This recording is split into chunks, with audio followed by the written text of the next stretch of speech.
Assalamualaikum warahmatullahi wabarakatuh. Nama saya Suharpiani, NIM 1931041079, kelas PJKRC angkatan 2019. Saya akan menjelaskan tentang rehabilitas. Pengertian rehabilitas, bahwa rehabilitas berhubungan dengan masalah kepercayaan. Maka pengertian rehabilitas tes berhubungan dengan masalah ketetapan hasil tes atau sehubungan dengan masalah ketetapan hasil tes atau seandainya hasilnya berubah-ubah. Perubahan yang terjadi dapat dikatakan tidak berarti sehubungan dengan rehabilitas ini. Secara garis besar dapat dikelompokkan dalam 3 hal. Hal yang berhubungan dengan tes itu sendiri, yaitu panjang tes dan kualitas butir-butir soalnya. Dalam menghitung besarnya rehabilitas berhubungan dengan penambahan banyaknya butir soal dalam tes ini, ada sebuah rumus yang diberikan oleh Spearman dan Brown sehingga terkenal dengan rumus Spearman-Brown. Hal yang berhubungan dengan tercoba. Tes yang dicobakan kepada bukan kelompok terpilih akan menunjukkan rehabilitas yang lebih besar daripada yang dicobakan pada kelompok tertentu yang diambil secara dipilih.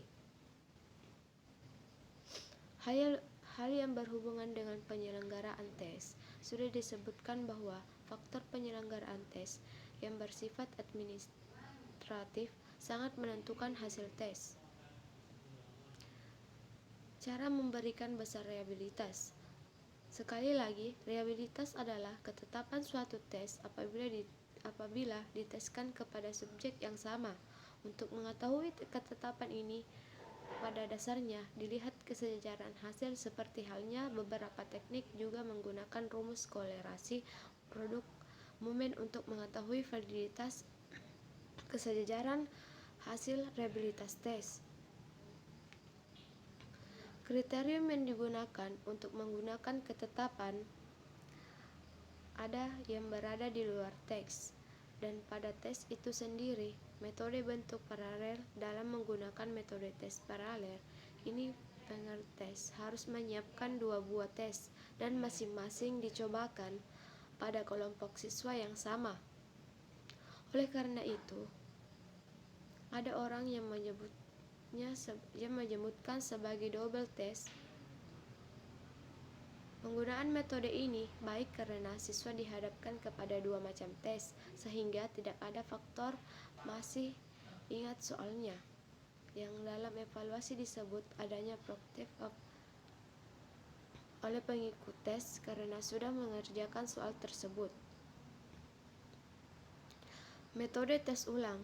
Metode tes ulang dilakukan orang untuk menghindari penyusunan 2 seri tes. Dalam menggunakan teknik atau metode ini, pengetes hanya memiliki 1 seri tes tetapi dicobakan 2 kali. Oleh karena tesnya hanya 1 dan dicobakan 2 kali, maka metode ini dapat disebut dengan Siegler's test double trial method.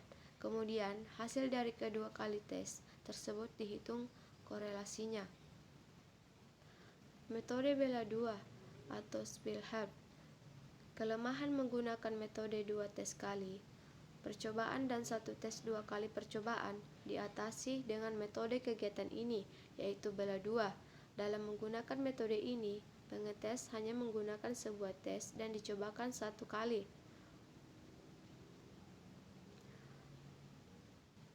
Pembelahannya hanya memiliki salah satu saja. Untuk selanjutnya dihitung dengan korelasi produk momen, pembelahan gaji genap, pembelahan awal akhir. Menghitung dengan korelasi produk momen pembelahan gaji genap untuk mencari rehabilitas seluruh tes digunakan rumus Spearman-Brown. Rumusnya telah dikemukakan tadi. Selanjutnya, penggunaan rumus. Pelaksanaan secara sederhana dapat dipahami bahwa varian adalah standar deviasi kuadrat. Demikian Dengan demikian, bagi peminat yang menghitung dengan kalkulator statistik, varians ini diperoleh dengan menggunakan kuadratkan standar deviasi. Penggunaan rumus Rowland menggunakan metode belah dua adalah bahwa banyaknya item harus genap agar dapat dibelah. Penggunaan rumus dalam buku-buku lain. Ini sering diganti dengan huruf K kecil yang juga yang melambangkan banyaknya item. Sekian dari saya. Assalamualaikum warahmatullahi wabarakatuh.